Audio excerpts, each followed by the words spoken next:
Good morning. We are at the tail end of October, and we're going to go for a little cruise through the farm and see what we've all accomplished in this time. So, we see we have field 2 all cultivated nicely off to my left. That was a nice big field. We had two different products on there. We had corn as well as, I forget what, honestly. But there were two different crops on there. And we see the field off to my right is starting to grow nicely. I believe that will be winter wheat. Don't count me on being right on that. And this other field to my left here, the plants have not come up yet, although it is seeded. So we wait until spring and we'll see what it looks like. Our barnyard here where our cattle are supposed to be. We have a fair bit of hay and grass, lots of silage, lots of straw. You can see we made a mistake with our bales there the other day. Not to worry, we'll get that all sorted out. So I think I'll have enough to feed the animals as is. Now we'll go around the map here for a bit and we'll head on over to field number 17. We're just coming up on field 17 here, and I'm going to say that nothing's come up yet. So barley, looks like I could do some fertilizing there perhaps, but we'll probably do that in the spring. But yeah, the other thing I did want to point out is that all of the fields where there were sunflowers that I'd really hoped to be able to get into, none of those panned out. They all harvested it themselves. So I'm really disappointed. I only got 3 different crops. I have corn, oats, as well as, oh shoot, I believe soybeans. So 3 different grain silos that have crop in them, and so we gotta wait till midwinter, maybe even end of winter, to finally be able to haul those away. So there's no point in doing a lot of other stuff. But I do see I left my mower here. I'll probably have to go clean that up. By the way, Westbridge Hills just dropped a little bit ago. By the time this video gets uploaded, it'll have been over a month that it's been dropped. So I have really been scratching my head wondering if I should get into it.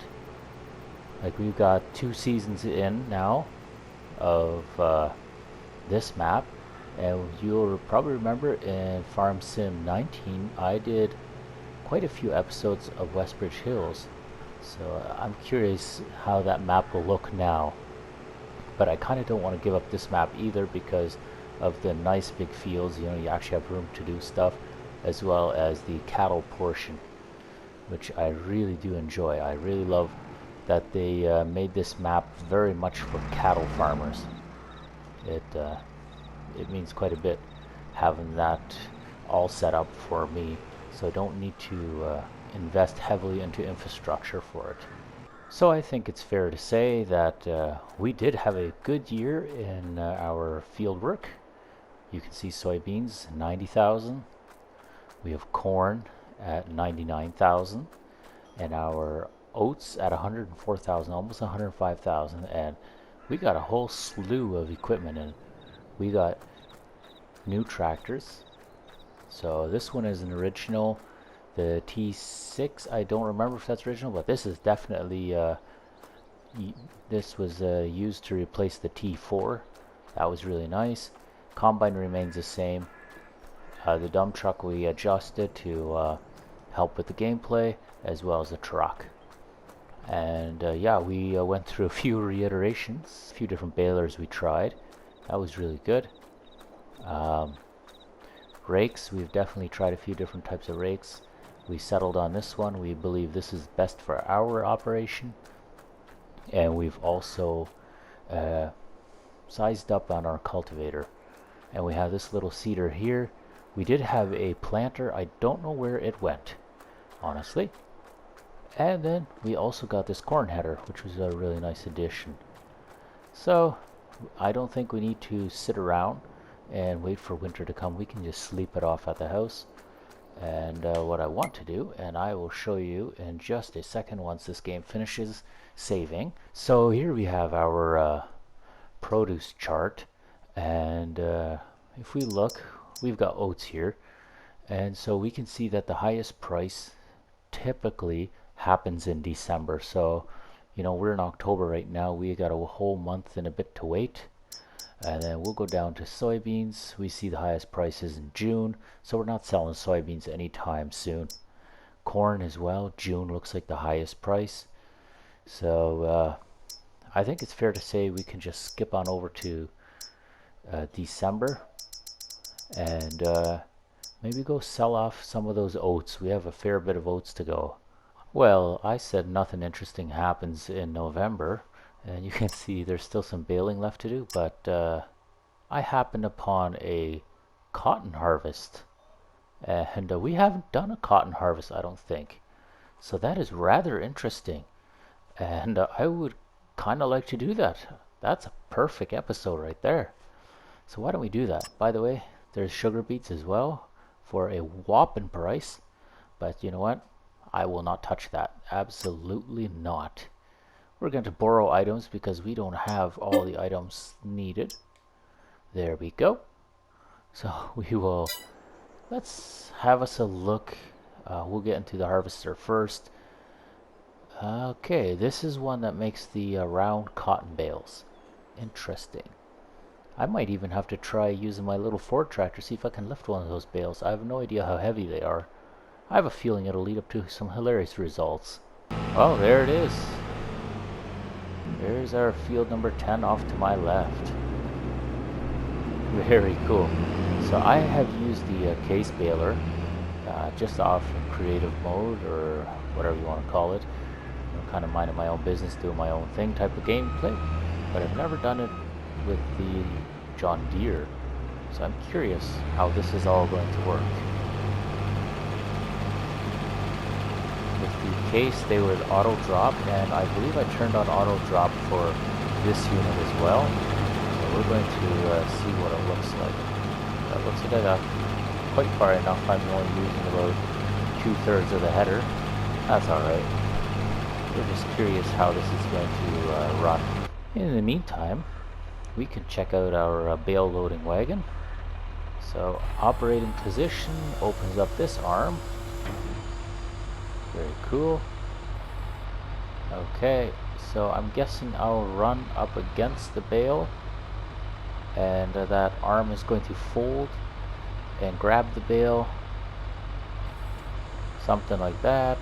It'll grab it, fold it over to the side, and drop it on there, and then the belt will push it to the back.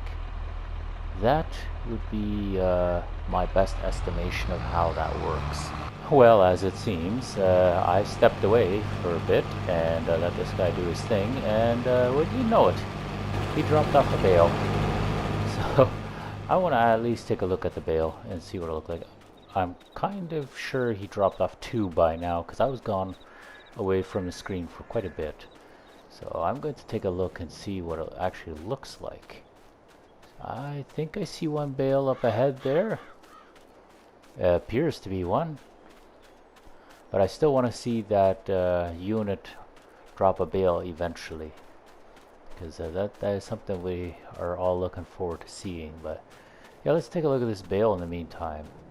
So I gotta say, it's probably taller than, yeah, it's going to be taller than our straw and hay bales, that's for sure.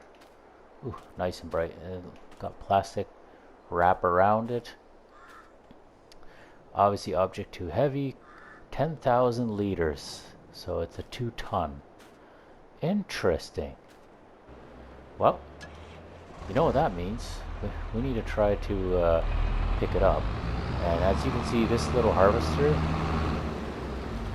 it takes such a small swath at once. We're going to be busy here for quite a while. But not to be worried. We'll just take her as it comes.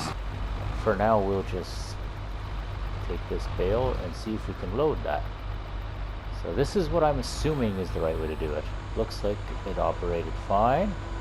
Yeah, It goes on this belt. Now tell me, does it roll to the back? It does. Looks like there's all those little wheels to push it back.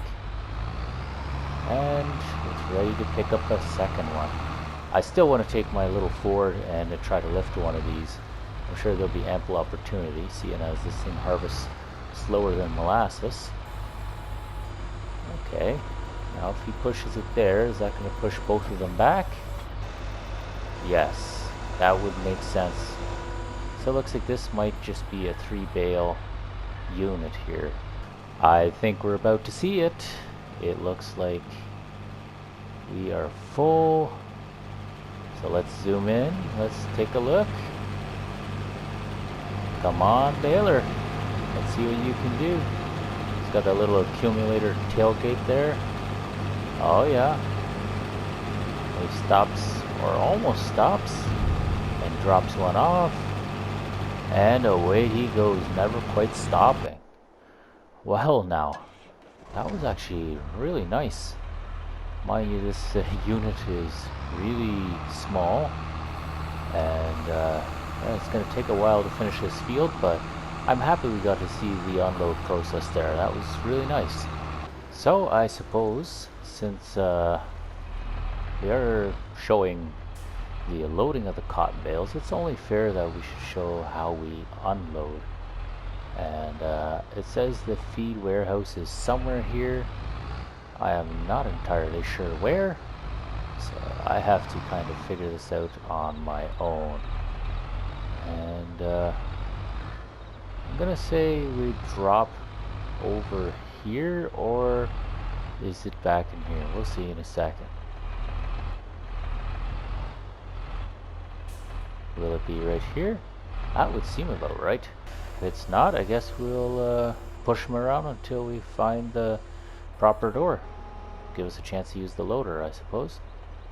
And unload bales here. Yeah, that seems to be the spot. Okay. And we can lower the platform. And it looks like 20%. Wow, 3 of them is 20%, so that puts them roughly at about 6.25% per bale.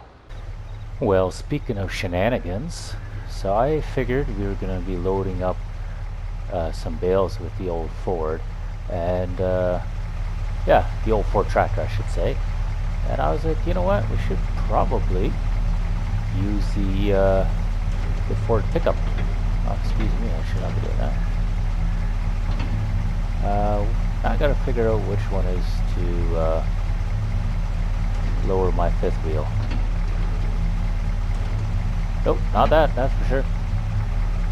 There we are. Now it's dropped down lower. Because I was having problems with this truck not being able to handle the weight. So I'll show you what I mean. Right now it's fine since I dropped that trailer, but when that tongue is lifted, it does some excruciating maneuvers. So there's one. As you can see, that's not exactly how you want to be driving. So that was not even the brakes applied. Like, that's just letting go to throttle it. This trailer really pushes the Ford along. It's like the Ford needs a bunch of weight of its own. As you can see, the Ford is really struggling, the pickup truck. Hey, maybe next year we'll go get ourselves a bigger truck. Something a little heavier that can handle a little more weight. Because this truck sure ain't it. It's funny to watch though. I actually want to... Oh, come on, come on. There we go. Easy now. Easy. Can we get her back? I think so. I think we can get her back. Alright. Let's actually lift that hitch up. If I remember correctly. There we are. So now it's all the way lifted up, and you're going to see exactly what I mean with all this body flex and roll.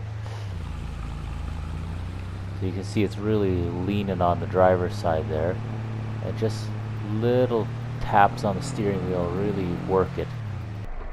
10,000 liters. How is my little Ford gonna fare with this? surprisingly well. Mind you, with the weight I got in the back, I'm still bouncing around quite a bit. That is a bit concerning, and I am being super cautious about how I go about this. But it's actually surprising that I can maneuver the way I am. Wow. This little Ford is definitely proving why it's a keeper. Every day I'm starting to like it more. Something like so. How's that looking? I think so. Is that more or less centered on the trailer? Maybe back up just a tad. We can always push it if need be. Yeah. I think that's it. Just in time. We are ready to grab another bale. Why don't we widen those forks a bit more? And let's grab this bale. There we are. We can bring that back to the gooseneck. Gooseneck should be quite a ways further along the field. But just look at that. It's not even jumping that much. I mean, I'm not keeping it very high for obvious reasons. I don't want to flip everything, but yeah, the tractor holds itself surprisingly well. I cannot complain about this little unit. It's honestly been a really nice tractor so far. As a chore tractor, I don't think that I'll be getting rid of it so soon, because it really does its job really well. So much better than the T4 did. Not to put the T4 to shame, obviously. It was a small tractor, and it was good for its intended purposes. But this thing is way outdoing itself for what I thought it would be. And for that, I'm really thankful. This thing is definitely served itself. It's worth its weight in gold, as they often say. So there you see it. We got 4 bales on a trailer. Now the only problem I'm running into is that there is no straps to tie that one down. So we have to do the next best thing, and that is to put it, actually let's get it nice and low. We're going to put it on top of the one in the back. So hopefully this will work out. Between bale number 2 and 3, I'm guessing. That is some that is some mad glitching, I gotta say. But we're pretty much where we need to be. And we're going to see how miserably this truck is going to operate. I have a feeling that it's not going to go very well for us. We'll get lined up first. Right about there. Alright. Now if we lift up higher, we can move forward until we touch the bales again. This is the point where having a bigger tractor would make a lot more sense, as this tractor is definitely not tall enough to do this loading. But we managed to get it on there. Very nice. So we'll shut off the little Ford tractor. We'll grab this bale, tie it up, or sorry, strap. There we are. We are all set. And how we feel on an old truck? You feel up to the task? Oh my. I'm gonna say no. I am going to say he is not up to the task. I think I might just rip across this field, simply because it's going to be the shorter distance. But yeah, we'll see you guys at the store. And here we are at the store, ready to sell these bales. Pop, pop, pop, and pop. That's it. Perfect. So we should be able to get that harvester going again. And hire worker. Away he goes. I do believe that this should be the last bale. We'll see if I'm right. Maybe. It was like in the 90s before, so hopefully this last bale is enough to finish the contract and we don't need to work in the rain anymore. That would be fantastic. Contract done, and I sold 39,500 worth of bales. Perfect. Let's collect. Anyway, that should do it for the episode. That is perfect. So, I'm off to bed because it's raining and it's late. Yeah, 11:30 in the morning. But we need to go into a new month. I do believe if we can finish saving. Come on, finish your save. Where's our schedule again? There's our price fluctuations. So December is the best time to sell wheat, of which I have nothing. But it is good for oats, and we got lots of oats. So next episode, we'll probably be trucking out oats, which should be just awesome. And then it looks like soybeans are in June, and corn is in June. So thank you all very much for watching. If you guys enjoyed the video, let me know in the comments. If you guys are new to the channel and you want to keep track of where the episodes go, then definitely subscribe, and you'll be notified next time a video drops. Thanks again for watching, and we'll catch you on the next one. Bye now.